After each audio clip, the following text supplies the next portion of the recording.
ನೋಡಿ, ನಮ್ಮೆಲ್ಲ 8ನೇ ತರಗತಿಯ ವಿದ್ಯಾರ್ಥಿಗಳೇ, ನಿಮ್ಮ ವರ್ಕ್ಶೀಟ್ ಸೀರೀಸನ್ನು ಮುಂದುವರಿಸ್ತಾ ಇದ್ದೀನಿ. ವರ್ಗ ಮತ್ತು ಘನಗಳ ಅಧ್ಯಾಯದ ಮೇಲೆ 2ನೇ ವರ್ಕ್ಶೀಟು. ಈಗಾಗಲೇ ಒಂದು ವರ್ಕ್ಶೀಟ್ ನಾವು ಕವರ್ ಮಾಡಿದ್ದೀವಿ. ಇನ್ನೊಂದು ವರ್ಕ್ಶೀಟನ್ನು ಬಿಡಿಸ್ತಾ ಸಾಗೋಣ. ಮೊದಲನೇ ಪ್ರಶ್ನೆ ಏನಂತ ಬಂದಿದೆ ನೋಡಿ. 92ರ ವರ್ಗ ಮತ್ತು 91ರ ವರ್ಗ ಬೇಕಾಗೈತಿ. ಇಲ್ಲಿ 92, 91 ಅದನ್ನು ಅನುಕ್ರಮವಾಗಿ ನೋಡಿದರೆ 91, 92 ಹೆಂಗೆ ಬರ್ತದೆ? ಯಾವುದೇ ಎರಡು ಅನುಕ್ರಮ ಸ್ವಾಭಾವಿಕ ಸಂಖ್ಯೆಗಳ ವರ್ಗಗಳ ವ್ಯತ್ಯಾಸ ಕೊಟ್ಟಿದ್ರು ಅಂದ್ರೆ ಅವಾಗ ಅವೆರಡು ಸಂಖ್ಯೆಗಳನ್ನ ಕೂಡ್ಸ್ಕೊಂಡ್ಬಿಟ್ರೆ ಸಾಕು, ಅದು ಬೆಲೆ ಸಿಗ್ತದೆ. ನಮ್ಗೆ ನಾನು ಏನು ಹೇಳ್ತೀನಿ, 92ರ ವರ್ಗ ಮೈನಸ್ 91ರ ವರ್ಗ ಇದು ಬೇಕಾಗಿತ್ತಲ್ಲ, 92, 91 ಕೂಡಿಸ್ಬಿಡುದು. ಇಷ್ಟ 183 ಎರಡು ಕೂಡಿಸಿದ್ರೆ ನೋಡ್ರಿ, 2 1 ಬಿಟ್ರೆ ಮೇಲೇನು 90, 90 ಕೂಡಿಸಿದ್ರೆ 180 ಹೋದಿಲ್ಲ. 2 1 3 183. ಇದು ಹೆಂಗ್ರಿ ಅಂದ್ರೆ ಹಿಂಗೆ ನೋಡ್ರಿ. ಒಂದಿಟ ನಿಮ್ಮ ನಿತ್ಯ ಸಮೀಕರಣ ಯಾವ್ದು ನೆನಪು ಮಾಡ್ಕೋಬೇಕಂದ್ರೆ 7ನೇತಕ್ಕೆ ಓದಿದ್ದೀರಿ ಬಹುಶಃ ಅಲ್ಲಿ 100% ಓದಿದ್ದೀರಿ ಏನೋ. a² ಮೈನಸ್ b² ಅಂದ್ರೆ a ಮೈನಸ್ ಬಿ ಆಮೇಲೆ a ಪ್ಲಸ್ ಬಿ. ಇಲ್ಲಿ ನೋಡ್ರಿ, ಅನುಕ್ರಮ ಇದ್ದಾಗ 92, 91, 92 ಮೈನಸ್ 91 ಅಂದ್ರೆ ಎಷ್ಟಾಗತ್ತೆ? 1 ಹೌದಿಲ್ಲ. ಗುಂಡ್ಲೆ ಏನು ಬರಬೇಕು?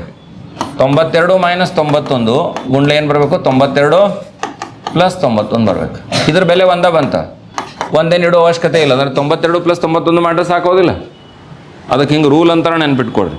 ಅನುಕ್ರಮ ಸ್ವಾಭಾವಿಕ ಸಂಖ್ಯೆಗಳಿರಬೇಕು, ದೊಡ್ಡದ್ರ ವರ್ಗ ಆಮೇಲೆ ಅದರ ಅಂದರೆ ಅನುಕ್ರಮ ಅಂದ್ರೆ ಹೆಂಗೆ? ಇಲ್ಲಿ 92 ಆಗನ 91 ಬರೋಂಗಿಲ್ಲ, 91 ಆಗನ 92 ಬರುತ್ತೆ. ಅದ್ರ ದೊಡ್ಡದ್ರದ್ದು ವರ್ಗದ್ರೆ ಸಣ್ಣದ್ರದ್ದು ಕಳೆದು 92² ಮೈನಸ್ 91² ಇಸ್ ಈಕ್ವಲ್ ಟು ಹೆಂಗೆ ಬರೀಬೇಕು?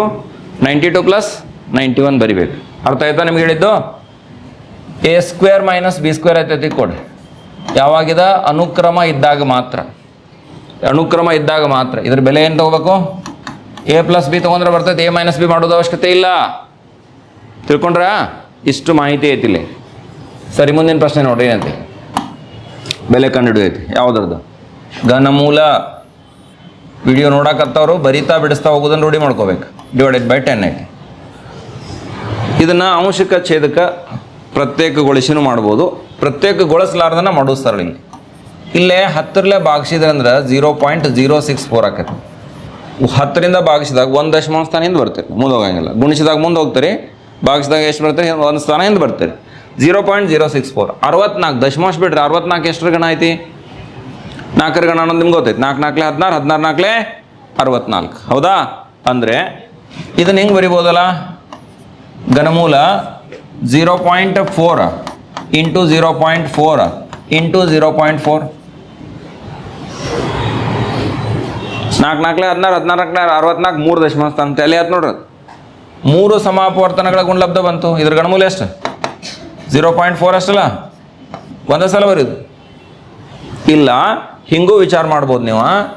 ಘನಮೂಲ 0.4 ಘಾತ ಎಷ್ಟು? 3. ಈ 3 ಹಿಂಗೆ ಕಟ್ ಮಾಡ್ಬೋದು. ಈಗ ಹೆಂಗೆ? 4ರ ವರ್ಗಮೂಲ 2 ಬರಿತೀರಿ. ಹೆಂಗೆ ಬರಿತೀರಿ? 2ರ ಘಾತ 2 ಇರ್ತೈತಿ, ಏನೂ ಇಲ್ಲ ಅಂದ್ರೆ 2 ಇರ್ತೈತಿ. 2 ಕಟ್ಟಾಕತ್ತೆ. ಇಲ್ಲಿ 5ರ ವರ್ಗ ಐತೆ ಕೊಡ್ರಿ, ಇಲ್ಲಿ 2 ಐತೆ ಕೊಡ್ರಿ. 2 ಕಟ್ಟಾಕತ್ತಿ, ಬರೀ 5 ಬರಿತೀವಿ, ಬರೀ 2 ಬರಿತೀವಿ. ಹಿಂಗೆ ಅರ್ಥ ಆಯ್ತಾ? 0.4 ಇಂಟು 0.4 ಇಂಟು 0.4 3 ಸಮಾಪವರ್ತನಗಳ ಬರೀತೀವಿ ಅಂದ್ರೆ ಅದ್ರ ವರ್ಗಮೂಲ ಎಷ್ಟಾಗಬೇಕು? 0.4 ಮಾತ್ರ ಆಗಬೇಕು. ನಿಮ್ಮ ಟೀಚರ್ಸ್ ಹೇಳ್ತಿರ್ತಾರ, ನಾನು ಮತ್ತೆ ಇಷ್ಟು ಅಡಿಷ್ನಲ್ ಬೆನ್ ಹತ್ತಿದ್ದೀನಿ. ವಿಷಯ ತಿಳ್ಕೋಬೇಕು, ಸಬ್ಜೆಕ್ಟ್ನ ಪರ್ಫೆಕ್ಷನ್ ತೊಗೋಬೇಕು. ತಿಳಿತಾ? ನಾನು ಹೇಳಿದ್ದು ತಿಳಿತಾ ನಿಮ್ಗೆ? ಮುಂದಿನ ಲೆಕ್ಕಕ್ಕೆ ಹೋಗೋಣ. ತಪ್ಪಾದ ಹೇಳಿಕೆಯನ್ನು ಗುರುತಿಸ್ರಿ ಅಂತ ಹೇಳಿದ್ದಾರೆ. 4 ಹೇಳಿಕೆ ಕೊಟ್ಟಿದ್ದಾರೆ ಇಲ್ಲಿ ನೋಡಿ. ಒಂದು ಸಂಖ್ಯೆಯ ವರ್ಗವು ಋಣಾತ್ಮಕವಾಗಿರುವುದಿಲ್ಲ ಅಂತ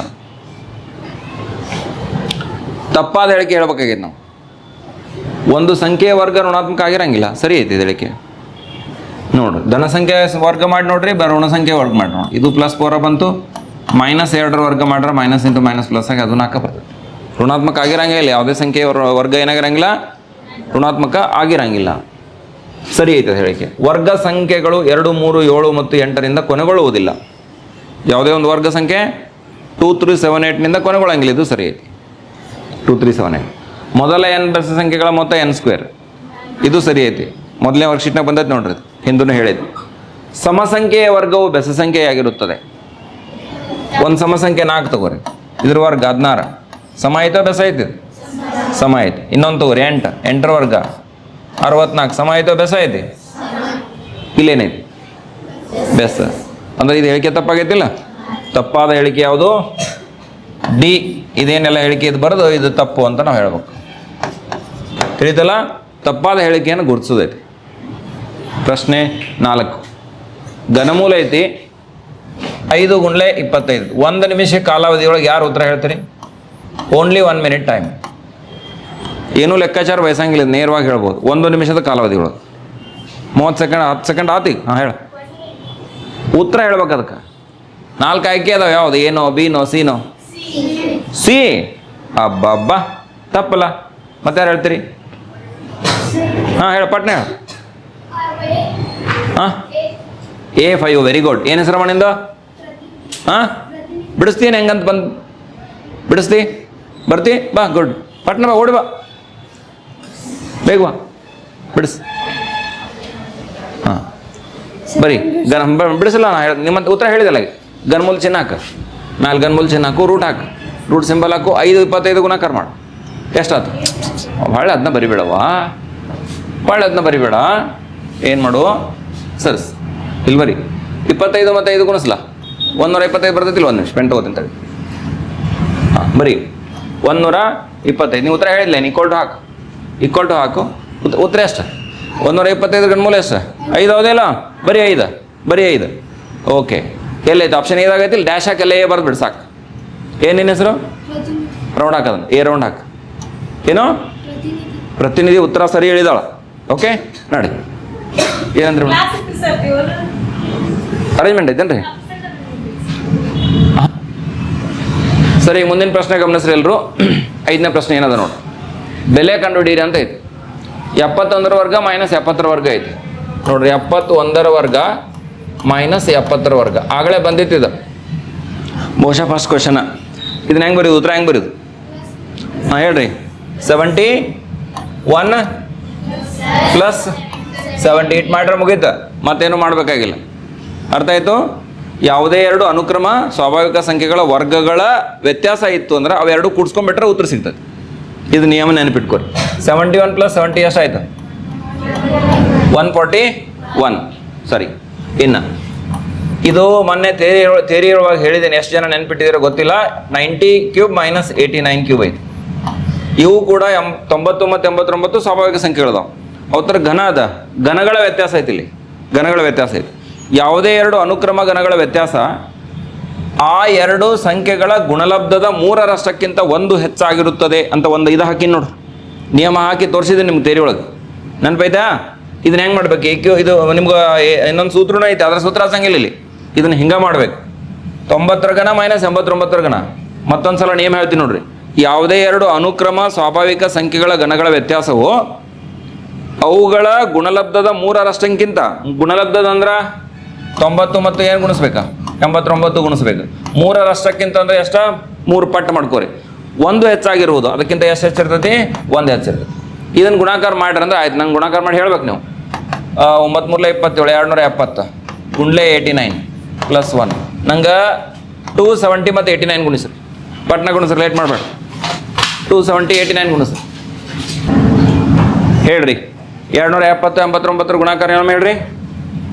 4,000 29,000 24,000. ಹಾಂ ಹೇಳ್ರಿ. 24,000 24030 ಕರೆಕ್ಟ್ ಐತಿ. ಇದಕ್ಕೊಂದು ಕೊಡ್ಸೋನು 24031. 24,031. ಯಾವುದು? 90ರ ಘನ ಮತ್ತು 89ರ ಘನ. ಇವುಗಳ ವ್ಯತ್ಯಾಸ ಎಷ್ಟು ಬರ್ತದೆ? ಸರಿ, ಮುಂದಿನ ಪ್ರಶ್ನೆ ನೋಡ್ರಿ. 19,683 ಅದ. ಇದರ ಘನಮೂಲವನ್ನು ಕಂಡುಹಿಡಿಬೇಕಾಗೈತಿ. ಯಾವ ವಿಧಾನದಿಂದ? ಅವಿಭಾಜ್ಯ ಅಪವರ್ತನ ವಿಧಾನದಿಂದ. Prime factorisation madam. ಅವಿಭಾಜ್ಯ ಅಪವರ್ತನ ವಿಧಾನದಿಂದ ಏನು ಮಾಡಬೇಕಾಗೈತಿ? ಘನಮೂಲವನ್ನು ಕಂಡುಹಿಡಿಬೇಕಾಗೈತಿ. 19683 ಬರ್ಕೋತೀನಿ. 9 ಇದು 2ರಿಂದ ಭಾಗ ಹೋಗತ್ತೇನ? ಹೋಗತ್ತೆ 2ರಿಂದ. ಬಿಡಿ ಸ್ಥಾನದಾಗ 2 ಐತೆ ಅಂದರೆ 2ರಿಂದ ಭಾಗ ಹೋಗೋದಿಲ್ಲ. ಎಷ್ಟರಿಂದ ಭಾಗ ಹೋಗ್ತೈತಿ? 3ರಿಂದ ನೋಡೋಣ. 19 ಐತಿ. ಮೊದಲಿಂದ 2 ಸಂಖ್ಯೆ ತಗೋರಿ. 3 ಎಷ್ಟಲೇ? 3 6 18. ಉಳಿತು ಎಷ್ಟು? 1 ಉಳಿತು. 16 ಆತ. 3 ಎಷ್ಟಲೇ? 3 5 15. ನೋಡ್ರಿ 3 6 18 16 ಆಯಿತು, 3 5 15, ಮುಂದೆ ಉಳಿತು ಎಷ್ಟು? 18 ಉಳಿತು. 3 6 18, 3 1 3, ಮತ್ತು 3ರಿಂದ ಭಾಗ ಹೋಗ್ತೈತೆ. 3 2 3 1 26 ಆತ. 3 8 24, 3 8 24 ಉಳಿತು ಎಷ್ಟು? 2 ಉಳಿತು, 21 ಆತ. 3 7 21, ಮತ್ತು 3ರಿಂದ ಹೋಗ್ತೈತೆ ನೋಡ್ರಿ. 3 7 21, 3 2 6, 2 ಉಳಿತು 27 ಆತ. 3 9 27. ನೆಕ್ಸ್ಟ್ ಎಷ್ಟು ಹಚ್ತೀರಿ? ಮತ್ತೆ 3 ಹೋಗತ್ತೆ ನೋಡ್ರಿ. 3 2 6, 3 4 12, 3 3 9, 3 8 24, 3 1 3, 3 ಎಷ್ಟಲೇ? 3 2 3 7 81, 3 27 81. ಇನ್ನೆಷ್ಟು ಹಚ್ತೀರಿ ಮತ್ತೆ? 3 9 27, 3 3 9, 3 1 ಅಂದ್ರೆ 1963 ಈಕ್ವಲ್ ಟು 3 ಎಷ್ಟು ಸಲ ಗುಣಾಕಾರ ಆಗೈತೆ ನೋಡ್ರಿ? 1 2 3 4 5 6 7 8 9 ಸಲ. 3 × 3 × 3, 3 × 3 × 3, ಮತ್ತು 3 × 3 × 3, 9 ಬಾರಿ ಗುಣಿಸ್ಬೇಕು. ಹೌದಾ? ಘನಮೂಲ ಕಂಡುಹಿಡಿಬೇಕಾಗಿತ್ತು ನೋಡಿ. ಏನು ಕಂಡುಹಿಡಿಬೇಕಾಗೈತಿ? ಘನಮೂಲ ಕಂಡುಹಿಡಿಬೇಕಾಗಿತ್ತು. ನಾ ಅವಿಭಾಜ್ಯ ಅಪವರ್ತನಗಳನ್ನು ಬರ್ಕೊಂಡೆ. ಈಗ ಘನಮೂಲ ಚಿನ್ನ ಹಾಕೋತೀನಿ. ಘನಮೂಲ 19683 equal to 19683 equal to ಘನಮೂಲ ಹಾಕೋರಿ 3 × 3 × 3, 3 × 3 × 3, next 3 × 3 × 3, 9 ಸಲ ಬರದೆ. ಹೌದಾ? ನೋಡ್ರಿ, ಘನಮೂಲ ಕಂಡುಹಿಡಿಬೇಕಂದ್ರೆ ಸಮ ಅಪವರ್ತನಗಳ ಗುಣಲಬ್ಧ 3 ಜೋಡಿ, ಟ್ರಿಪ್ಲೆಟ್ 3 ಜೋಡಿ. ಇದು 1ನೇ ಜೋಡಿ, ಇದು 2ನೇ ಜೋಡಿ, ಇದು 3ನೇ ಜೋಡಿ. ಒಂದೊಂದು ಜೋಡಿ ಒಳಗಿಂದ ಒಂದು ಅಂಕಿ ಹೊರಗೆ ತೆಗೆದು ಘನಮೂಲ ಸಿಗ್ತದೆ. ಅಂದ್ರೆ ಈಗ ಉತ್ತರ ಎಷ್ಟು ಬರಲಿ? 3. ಘನಮೂಲ ಚಿಹ್ನ ಬರಲೋ ಬೇಡ? ಘನಮೂಲ ತೊಗೊಂಡೆ ಈಗ, ಅಂದ್ರೆ ಘನಮೂಲ ಚಿಹ್ನ ಬರೆಯೋದ ಅವಶ್ಯಕತೆ ಇಲ್ಲ. ಕನ್ಫ್ಯೂಸ್ ಮಾಡ್ಕೋಬೇಡ. ಇಂಟು 3 ಇಂಟು ಏನು ಬರಿಬೇಕು? 3 3 3 9, 9 3 27. ಯಾವುದ್ರ ಘನಮೂಲ ಇದು? 19,683ರ ಘನಮೂಲ ಎಷ್ಟಾಯ್ತು?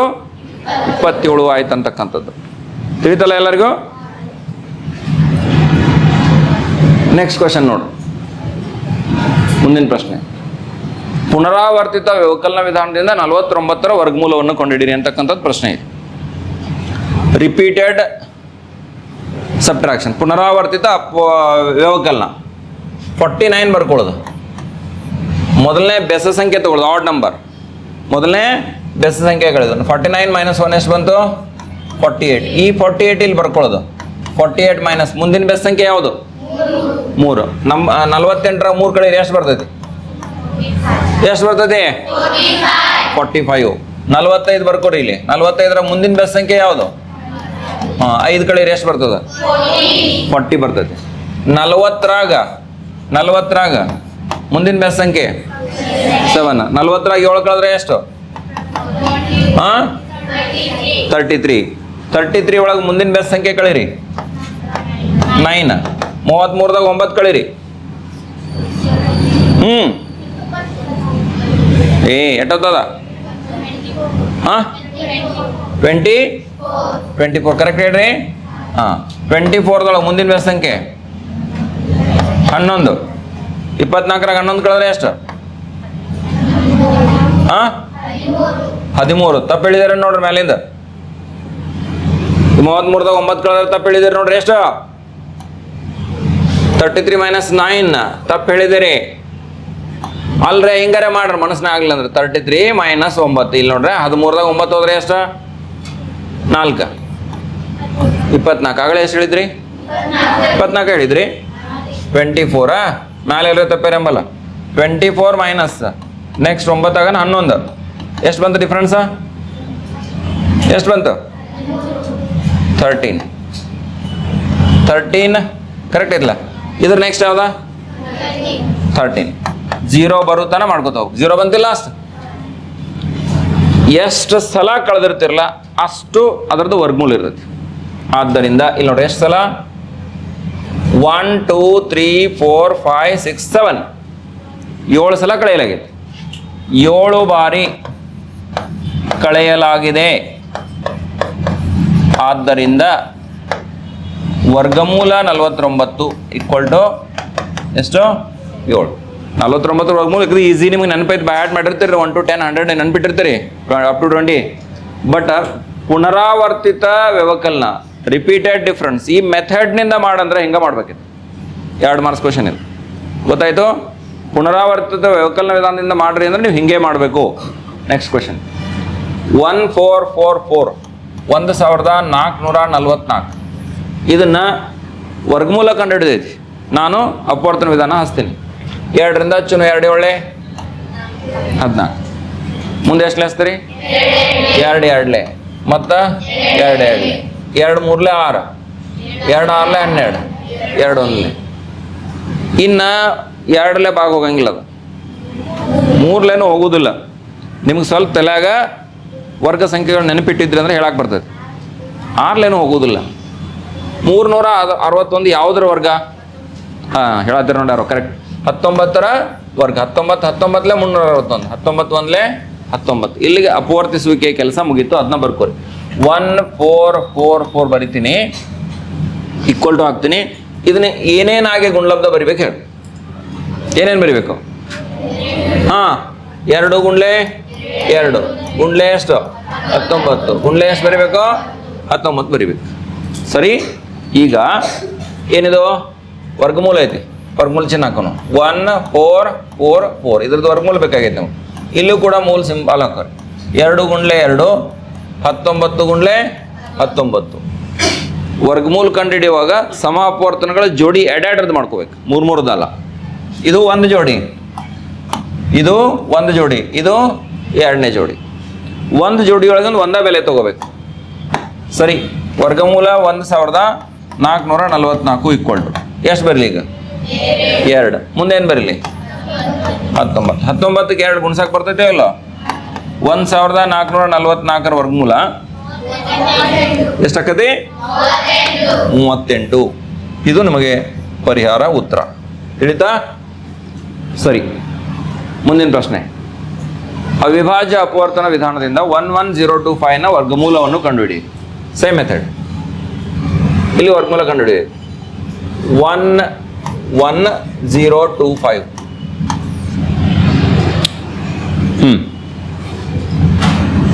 2 ಹೋಗಂಗಿಲ್ಲ, 3 ಹೋಗಂಗಿಲ್ಲ, 3 ಹೋಗ್ತಿರ್ಬೇಕು, 3 ಹೋಗ್ತಿರ್ಬೇಕು. 5 ಅಂತ ಹೋಗ್ತೈತಿ, 3 ಹೋಗ್ತೈತೆ ನೋಡೋಣ. 3 ಎಷ್ಟಲೇ 3 9 ಎಷ್ಟು ಉಳಿತು 20. 3 6 18. ಮುಂದೆ ಎಷ್ಟು ಉಳಿತು 2 ಉಳಿತು. ಮುಂದೆ ಎಷ್ಟು ಐತಿ 2 ಐತಿ. 3 ಒಳ್ಳೆ 21, 3 5 15. Next 3 1 3 2 3 2 3 5 correct. ಮತ್ತೆ 3 3 ಎಷ್ಟಲೇ 3 4 12. ಮುಂದೆ ಹೋಗೋದಿಲ್ಲ ಅದು, 3 ಹೋಗಂಗಿಲ್ಲ. ನೆಕ್ಸ್ಟ್ ಎಷ್ಟು ಹಚ್ತೀರಿ 5 ತಗೋರಿ. ಅಷ್ಟು ಕೂಡಿಸಿ ನೋಡ್ರಿ. 5 6 7 8 9 10 ಸಮ್ಮ 3 ಹೋಗಂಗಿಲ್ಲ, 3 ಭಾಗ ಹೋಗಂಗಿಲ್ಲ. 5 5 2 10, 2 ಉಳಿತು 22 ಆಯ್ತು. 5 4 20, 2 ಉಳಿತು 25 ಆಯ್ತು. 5 5 25 ಮತ್ತೆ 5 5 4 20, 45 ಉಳಿತು. 5 4 20 45 ಉಳಿತು. 5 9 45, 7 7 7 1. ಸರಿನಾ? 11025 ಈಕ್ವಲ್ ಟು ಇದನ್ನು ಅವಿಭಾಜ್ಯ ಅಪವರ್ತನಗಳ ಗುಣಲಬ್ಧಾಗಿ ಬರೀದಿ. ಅವಿಭಾಜ್ಯ ಅಪವರ್ತನಗಳ ಗುಣಲಬ್ಧಾಗಿ ಹೆಂಗೆ ಬರೋಣ ಹೇಳ್ರಿ. ನೆಕ್ಸ್ಟ್ 5 × 5 ಅದ್ರ ಮುಂದೆ 7 × 7 ತಿಳಿತಾ? ಇನ್ನು ವರ್ಗಮೂಲ ತಗೋಬೇಕಾಗೈತೆ ಹೌದಿಲ್ಲ? ಮೂಲ ಚಿಹ್ನೆ ಹಾಕೋಣ. 11025 11025 ಬರದೆ ವರ್ಗಮೂಲ ಚಿಹ್ನೆ ಹಾಕೋಣ. ವರ್ಗಮೂಲ 3 × 3 5 × 5 ಮುಂದೇನು ಬರಲಿ 7 ಗುಂಡ್ಲೆ 7 ಮ್ಯಾಲೆ ಏನೈತಿಲ್ಲ ಅದನ್ನ ಬರ್ದಿದ್ದೀನಿ, ಏನು ಬದಲಾವಣೆ ಮಾಡಿಲ್ಲ, ಯಥಾವತ್ತಾಗಿ ಬರ್ದಿದ್ದೀನಿ. 7 × 7. ವರ್ಗಮೂಲ ಕಂಡುಹಿಡಿಯುವಾಗ ಎರಡೆರಡರ ಜೋಡಿ ಮಾಡ್ಬೇಕು. ಎರಡೆರಡ್ರದ್ದು ಜೋಡಿ. 3 × 3 ಒಂದು ಜೋಡಿ, ಆಮೇಲೆ 5 × 5 ಇನ್ನೊಂದು ಜೋಡಿ, ನೆಕ್ಸ್ಟ್ 7 × 7 ಇನ್ನೊಂದು ಜೋಡಿ. ಸರಿನಾ? ಇದ್ರಾಗಿಂದ ಒಂದೊಂದು ತೊಗೋಬೇಕು. ಎಷ್ಟು ಬರಲಿ? 3. 5 × 5 ಒಂದ 5 ಬರ್ಕೋಬೇಕು. ಆಮೇಲೆ 7 × 7 ಒಂದ 7 ಬರ್ಕೋಬೇಕು. ಎಷ್ಟು ಆಕೈತೆ ನೋಡ್ರಿ? 5 × 3 15. 15 ಒಳ್ಳೆ 105. ಯಾವುದರ ವರ್ಗಮೂಲ ಇದು?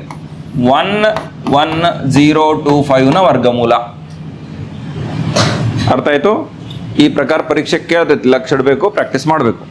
ಅಪವರ್ತನ ವಿಧಾನದಿಂದ ವರ್ಗಮೂಲ ಕಂಡುಹಿಡಿಯುವುದು. ತಿಳಿತಾ? ಸರಿ, ಮುಂದಿನ ಪ್ರಶ್ನೆ ನೋಡಿ. ಸ್ವಲ್ಪ ಟ್ರಿಕ್ಕಿ ಐತಿ ವಿಷಯ ಇದೆ. Last question. ಅಂದಾಜು ವಿಧಾನದಿಂದ ಇವೆರಡರದ್ದು ಏನು ಮಾಡ್ಬೇಕಾಗಿತ್ತು? ವರ್ಗಮೂಲ ಕಂಡುಹಿಡಿಬೇಕು. ಮೊದಲು ಏನು ಮಾಡೋಣ? 5 5 1 3 6 8 ಬರ್ಕೊಳ್ಳೋ. ಹಂತ 1 ಫಸ್ಟ್ ಸ್ಟೆಪ್ ಏನಂದ್ರೆ ಬಲಗಡೆಯಿಂದ ಪ್ರಾರಂಭಿಸಿ 3 ಅಂಕೆಯ ಗುಂಪು ಮಾಡ್ಕೋಬೇಕು.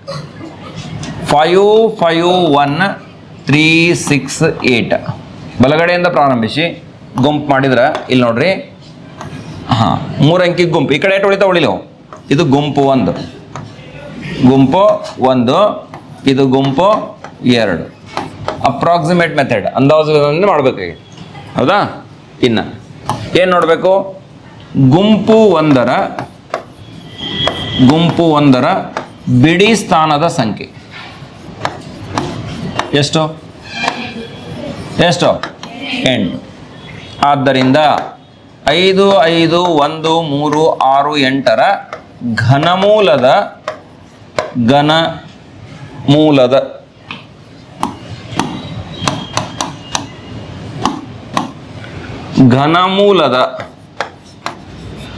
ಬಿಡಿ ಸ್ಥಾನದ ಸಂಖ್ಯೆ ಹೇಳ್ತೀರಿ ಯಾರೇ? ಎಷ್ಟು? ಮುಂಜಾನೆ ಬಂದಿತ್ತು ನೋಡ್ರಿ, ಚರ್ಚೆ ಮಾಡಿದಿನ್ನ. ಎಷ್ಟು? 2. ಸಂಖ್ಯೆ ಬಿಡಿ ಸ್ಥಾನದಾಗ 8 ಇದ್ರೆ ಘನಮೂಲದ ಬಿಡಿ ಸ್ಥಾನದಾಗ ಎಷ್ಟು ಇರ್ತೈತಿ? 2 ಇರ್ತೈತಿ. ಸರಿ, ಇನ್ನು ಗುಂಪು 2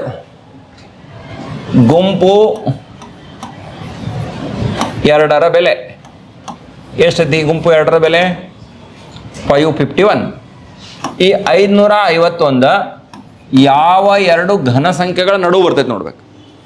ಇದ್ರ ನಂತರ ಯಾವ್ದೈತಿ ಮತ್ತು ಇದ್ರ ಹಿಂದೆ ಯಾವ್ದೈತಿ? 551 ಹಿಂದೆ ಬರ್ತಕ್ಕಂಥ ಘನ ಸಂಖ್ಯೆ ಯಾವುದು? 512.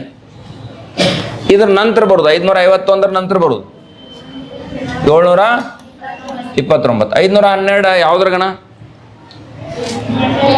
8ರ ಗಣ. 8³ ಲೆಸ್ ದೆನ್ 551 ಲೆಸ್ ದೆನ್ 729 9ರ ಗಣ. 9ರ ಗಣ. ಇಲ್ಲೇ 550 ಒಂದನ್ನು 8ರ ಘನ ಮತ್ತು 9ರ ಘನ ಇದ್ರ ಮಧ್ಯೆ ಬರ್ತದೆ. ಇದರಲ್ಲಿ ಈ ನೋಡ್ರಿ 8 ಮತ್ತು 9ರಲ್ಲಿ ಚಿಕ್ಕ ಸಂಖ್ಯೆ ಯಾವುದು? ಸ್ಥಾನದ ಯಾವ್ದು ನೋಡ್ಬೇಕು? 8 ಸ್ಥಾನದ ದೊಡ್ಡದು ಸ್ಥಾನದ 8.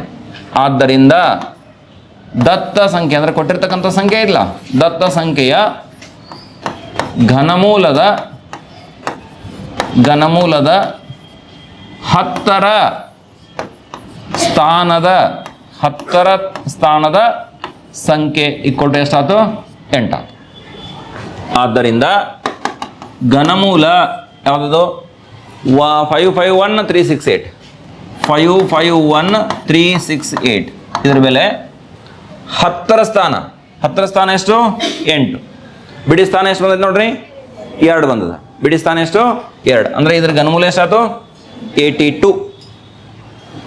ಇದ್ರ ಕ್ಯೂಬ್ ರೂಟ್ ಮೊದಲನೇದು. ಎರಡನೇ ನೋಡ್ರಿ 912673 912673 912673. ಓಕೆ, 912673 ಬರ್ಕೋತೀನಿ. 9 ರೂಲ್ ಏನು? ಬಲಗಡೆಯಿಂದ ಪ್ರಾರಂಭಿಸಿ, ರೈಟ್ ಸೈಡ್ದಿಂದ ಪ್ರಾರಂಭಿಸ್ಬೇಕು. ಎಷ್ಟು ಅಂಕಿ ಗುಂಪು ಮಾಡ್ಬೇಕು? 3 ಅಂಕಿ ಗುಂಪು ಮಾಡ್ಬೇಕು. 1 2 3. ಇದು ಗುಂಪು 1, ಇದು ಗುಂಪು 2. ಓಕೆ, ಈಗ ಗುಂಪು 1ರ ಬಿಡಿ ಸ್ಥಾನದ ಸಂಖ್ಯೆ ಯೂನಿಟ್ ಪ್ಲೇಸ್. ಗುಂಪು 1ರ ಬಿಡಿ ಸ್ಥಾನದ ಸಂಖ್ಯೆ ಯೂನಿಟ್ ಪ್ಲೇಸ್ನಾಗ ಏನೈತಿ? 3 ಐತಿ. ಆದ್ದರಿಂದ 912673 ಇಲ್ಲ, ಈ ಸಂಖ್ಯೆಯ ಘನಮೂಲದ ಬಿಡಿ ಸ್ಥಾನದ ಸಂಖ್ಯೆ. ನೆನಪೈತೆ ಯಾರಿಗಾರೆ? ಹೇಳಿದ್ದೀನಿ ನಾನು. 8 7 ಇದ್ದಾಗ 2 3 ಆಕೈತಿ, 2 3 ಇದ್ದಾಗ 8 7 ಆಕೈತಿ. ಇಷ್ಟು ಬಿಟ್ಟರೆ ಉಳಿದ ಕಡೆ ಎಲ್ಲ ಕಡೆ ಸೇಮ್ ಉಳಿತೈತಿ. ಇಲ್ಲಿ 3 ಐತೆ ಅಂದ್ರೆ ಏನಾಗಬೇಕು? 7 ಆಗ್ಬೇಕು. ತಿಳಿತಾ? ರೂಲ್ ಹೇಳಿದಿಲ್ಲ ನಿಮಗೆ, ನೆನ್ಪಿಟ್ಕೊಂಡ್ರೆ ಟೆಕ್ನಿಕ 0 to 9 ಏನು ಬಿಡಿಸ್ತಾನದಾಗಿದ್ದರೆ ವರ್ಗಮೂಲದಾಗ ಏನು ಇರ್ತೈತಿ ಇದು ನೆನಪಿಟ್ಕೋಬೇಕಿಲ್ಲ ಅಂದ್ರೆ ಈ ಲೆಕ್ಕ ಮಾಡಕ್ಕೆ ಬರಂಗಿಲ್ಲ, ಗೆಸ್ ಮಾಡಕ್ಕೆ ಬರಂಗಿಲ್ಲ. ಈಗ ಬಿಡಿಸ್ತಾನದಾಗ ಏನು ಕನ್ಫರ್ಮ್ ಆಯ್ತು. ಇನ್ನು ಗುಂಪು 2ರ ಬೆಲೆ, ಗುಂಪು 2ರ ಬೆಲೆ ಎಷ್ಟೈತೆ ನೋಡ್ರಿ? 912. ಈ 912 ಯಾವ 2 ಘನಸಂಖ್ಯೆಗಳ ನಡುವೈತಿ? ಇದ್ರ ನಂತರ ಬರೋ ಘನಸಂಖ್ಯೆ ಯಾವುದು? 1000 ಹೌದಿಲ್ಲ? ಇದರಿಂದ ಯಾವುದು? 729. 729 ಯಾವ ಸಂಖ್ಯೆ ವರ್ಗ? 9ರ ಘನ, ಚಿಕ್ಕದು 912 ಲೆಸ್ ದೆನ್ ಇದು 10ರ ಘನ. ಸರಿನಾ? ಈಗ ನೋಡ್ರಿ, 9 ಮತ್ತು 10ರಲ್ಲಿ ಚಿಕ್ಕ ಸಂಖ್ಯೆ ಯಾವುದು? 9. ಆದ್ದರಿಂದ ದತ್ತ ಸಂಖ್ಯೆಯ ಎಲ್ಲ ಬರ್ಕೋರಿ, ದತ್ತ ಸಂಖ್ಯೆಯ ಘನಮೂಲದ 10ರ ಸ್ಥಾನದ ಸಂಖ್ಯೆ ಎಷ್ಟಾಯ್ತು? ಎಷ್ಟು? 9. ಆದ್ದರಿಂದ 912673 ಇದರದ್ದು ಘನಮೂಲ ಅಂದಾಜು ವಿಧಾನದಿಂದ ಮೊದಲು 10ರ ಸ್ಥಾನ ಬರೀನು. 10ರ ಸ್ಥಾನ ಎಷ್ಟು? 9. ಬಿಡಿ ಸ್ಥಾನ ಎಷ್ಟು? 7. ಹಾಂ, 97. ನಾವೊಂದು ಹೋಮ್ವರ್ಕ್ ಕೊಡ್ತೀನಿ ನಿಮಗೆ. 97 ಗುಂಡ್ಲೆ 97 ಮಾಡ್ರಿ. ಇದೇನು ಬರ್ತೈತಿಲ್ಲ ಅದಕ್ಕೆ ಮತ್ತೆ 97 ಗುಣಿಸ್ರಿ. ಅಂದ್ರೆ ನೀವು ಗಣ ಮಾಡ್ದಂಗೆ ಎಷ್ಟು ಬರ್ತೈತಿಲ್ಲ ನೋಡ್ರಿ, ಕನ್ಫರ್ಮ್ ಮಾಡ್ಕೊರಿ. ಮಾಡ್ಬೇಕಿದ್ನೆಲ್ಲರೂ.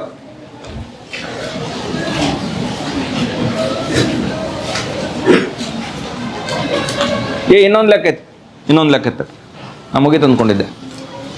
ಇನ್ನೊಂದು ಲೆಕ್ಕ ಐತೆ ನೋಡು. ಒಂದು ಘನಾಕೃತಿಯ ಪೆಟ್ಟಿಗೆ ಘನಫಲ, ಇಲ್ಲಿ ನೋಡ್ರಿ, ಒಂದು ಘನಾಕೃತಿ ಐತಿ, ಒಂದು ಪೆಟ್ಟಿಗೆ ಐತಿ. ಈ ಪೆಟ್ಟಿಗೆ ಘನಫಲ ಕೊಟ್ಟನವ, ಈ ಪೆಟ್ಟಿಗೆದ ಘನಫಲ ಕೊಟ್ಟನ. ಘನಫಲ ಅಂದ್ರೆ ಇದ್ರೊಳಗೆ ಅವಕಾಶ ಎಷ್ಟೈತಿ? V = ಎಷ್ಟು ಕೊಟ್ಟಿದಾರ? 2744 ಕ್ಯೂಬಿಕ್ ಮೀಟರ್ ಐತಿ. ಅದರ ಒಂದು ಬಾಹುವಿನ ಉದ್ದವನ್ನು ಕೊಂಡುಬಿಟ್ಟಿರಿ. ಘನಾಕೃತಿ, ಘನ ಅಂದ್ರೆ ಉದ್ದ ಆಗಲ್ಲ ಎತ್ತರ ಎಲ್ಲ ಸೇಮ್ ಇರ್ತೈತಿ. ಅಂಚ ಇದು ಇದು ಏನೇ ಇರ್ತೈತಿ, ಇದು ಎತ್ತರ, ಇದು ಏನೇ ಇರ್ತೈತಿ. ಘನದ ಘನಫಲಕ್ಕೆ ಸೂತ್ರ ಗೊತ್ತಿರ್ಬೇಕು ನಮಗೆ. ಬಾಹು ಗುಂಡ್ಲೆ ಬಾಹು. ನೋಡ್ರಿ, ಘನದ ಘನಫಲ = ಬಾಹು ಗುಂಡ್ಲೆ ಬಾಹು, ಸೈಡ್ ಇಂಟು ಸೈಡ್, ಬಾಹು ಗುಂಡ್ಲೆ ಬಾಹು. ಇದನ್ನು V ಅಂತ ಸೂಚಿಸ್ತೀವಿ. ಬಾಹು A ತಗೊಂಡಿನಿ, A ಗುಂಡ್ಲೆ A ಆಯ್ತು. A ಗುಂಡ್ಲೆ ಯಾಕೆ ಬರ್ಕೊಂಡು ಗೊತ್ತಾಯ್ತಲ್ಲ? ಫೀದ ಬೆಲೆ ಎಷ್ಟು ಕೊಟ್ಟಾರ ನೋಡ್ರಿ? 2744 ಬರೀ ನೋಡಿ. = ಎಷ್ಟಾಯ್ತು? A cube. ಈ A ಕ್ಯೂಬ್ ಈ ಕಡೆ ಬರ್ಕೊಂಡು A ಕ್ಯೂಬ್ = 2744. ಈ ಘನ ಆ ಕಡೆ ಕಳಿಸಿದಂದ್ರೆ ಘನಮೂಲಕ 2744. ಅದ ಸ್ಕ್ವೇರ್ ಇತ್ತು ಆ ಕಡೆ ಹೋತಂದ್ರೆ ವರ್ಗಮೂಲಕ 440 ಒಂದು ಎಕ್ಸಾಂಪಲ್ ಕೊಟ್ಟಾರ ನೋಡ್ರಿ ನಿಮ್ಮ ಟೆಕ್ಸ್ಟ್ ಬುಕ್ದಾಗ. ವರ್ಗ ಆ ಕಡೆ ಹೋತಂದ್ರೆ ಏನಕ್ಕತಿ? ವರ್ಗಮೂಲಕ. ಇಲ್ಲಿ ಘನ ಆ ಕಡೆ ಹೋತಂದ್ರೆ ಏನಕ್ಕತಿ? ಘನಮೂಲಕ. ಈಗ 2744 ಏದು ಬೆಲೆ ಬೇಕಾಗೈತೆ ನಮಗೆ? 2744 ಬರ್ಕೊಳ್ಳೋಣ. ಇಂಥದ್ದು ಏನು ಮಾಡ್ಬೇಕೀಗ? ಯಾವುದು ಅವಿಭಾಜ್ಯ ಅಪವರ್ತನ ವಿಧಾನದಿಂದ ಘನಮೂಲ ಕಂಡಿಡು. ಈಗ 2744 ಏನು ಮಾಡ್ತೀನಿ ನಾನು ಇದು ತಗೋತೀನಿ ನೋಡಿ. 2 1 2 3 6 2 7 14 2 2 ಮತ್ತು 2 6 12 2 8 16 ಮುಂದೆ ಎಷ್ಟು 2 6 12 2 3 2 4 2 3 ಈಗ 2 ಭಾಗ ಹೋಗಂಗಿಲ್ಲ. ಮುಂದೆ ಅಷ್ಟು ಹಚ್ಕೊಂತೀರಿ. 3 1 3 ಹೋಗಂಗಿಲ್ಲ, 3 ಹೋಗಂಗಿಲ್ಲ. 343 ಯಾವುದರ ಗಣ ಇದು? 7 ಗಣ 7 ಹೋಗ್ತೈತೆ ನೋಡಿರಿ. 7 ಹೋಗ್ತೈತೆ, 7 ಹೋಗ್ತೈತಿಲ್ಲ ನೋಡ್ರಿ. 7 4 28 7 4 28 ಉಳಿತು 63 7 9 63. ಸರಿ, ನೆಕ್ಸ್ಟ್ 7 7 7 1. ಈಗ ಘನಮೂಲ ಚಿಹ್ನೆ ಹಾಕೋನು. ಇಲ್ಲಿ ನೋಡಿ ಹಿಂದಿನ ಸ್ಟೆಪ್ 2744 2744 ಹಿಂಗೆ ಬರೀತೀರಿ. 2 ಗುಂಡ್ಲೆ 2 ಗುಂಡ್ಲೆ 2 7 ಗುಂಡ್ಲೆ 7 ಗುಂಡ್ಲೆ 7 ಬರೀತು. ಈಗ ಎ ಈಕ್ವಲ್ ಟು ಘನಮೂಲ ಸಾರಿ ಘನಮೂಲ ತೆಗೆದ ಬಿಡೋಣ, ಇದ್ರ ಬೆಲೆ ಬರೆದು ಬಿಡೋಣ. ಎ ಈಕ್ವಲ್ ಟು ಇದು 1ನೇ ಗುಂಪು, ಇದು 2ನೇ ಗುಂಪು. ಒಂದು ಸಲ ಮಾತ್ರ ಬರಿಬೇಕು. ಎಷ್ಟು ಬರಿಬೇಕು? 2 ಬರಿಬೇಕು. ಇದು 7 ಬರಿಬೇಕು. 7 2 ಎಷ್ಟು? 14. ಇಲ್ಲಿ ನೋಡ್ರಿ ಏಕಮಾನ ಏನೈತೆ ನೋಡ್ರಿ, ಕ್ಯೂಬಿಕ್ ಮೀಟರ್. ಇಲ್ಲಿ ಮೀಟರ್ ಕ್ಯೂಬಿಕ್ ಮೀಟರ್ದಾಗ ಐತೆ, ಮೀಟ್ರ್ ಐತಿ ಅಂದರೆ ಇಲ್ಲಿ ಏನು ಬರಿಬೇಕು ನಾವು? ಮೀಟ್ರ್ ಬರಿಬೇಕು. 14 ಮೀಟರ್. ಆದ್ದರಿಂದ ಪೆಟ್ಟಿಗೆಯ ಒಂದು ಬಾಹುವಿನ ಉದ್ದ, ಪೆಟ್ಟಿಗೆಯ ಒಂದು ಬಾಹುವಿನ ಉದ್ದ ಈಕ್ವಲ್ ಟು ಎಷ್ಟು ಬರಿಬೇಕು? 14 ಮೀಟರ್. ತಿಳಿತಾ? ಇಷ್ಟಾದರೆ ಈ 2ನೇ ವರ್ಕ್ಶೀಟ್ನಲ್ಲಿ ಬಂದಿರತಕ್ಕಂಥ ಪ್ರಶ್ನೆಗಳಿಗೆ ಪರಿಹಾರ ಪೂರ್ಣ ಆಯಿತು.